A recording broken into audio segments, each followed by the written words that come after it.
మీకు అఫ్రీన్ ఎలా తెలుసు? అఫ్రీనా? అఫ్రీన్ ఎవరు? బావుంది సార్. నా బర్త్డేకే వచ్చి నేనెవరో తెలీదంటున్నారు. Oh sorry.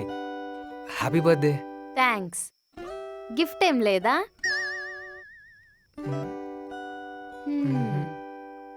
తెలియకుండా అలా ఎలా వచ్చేశారు? నేను మా ఫ్రెండ్ కోసం వచ్చాను. తను మీ ఇంట్లో రెంట్కుండే హరిత కదా? హా అవును. సరే మీరు మాట్లాడుతూ ఉండండి, నేనిప్పుడే వస్తాను. హ్మ్, వాళ్ళిద్దరూ ఫ్రెండ్సా? హ్మ్. లవర్స్. లవర్సా? అవును. ఎందుకు అంతలా రియాక్ట్ అయ్యారు? ఏం లేదు. ఆ అమ్మాయి వాళ్ళ ఇంట్లో వాళ్ళ విషయం తెలిసిపోయి ఆ అమ్మాయిని హౌస్ అరెస్ట్ చేశారంట. సో కనీసం మాట్లాడడానికి కూడా కుదరట్లేదు. అందుకే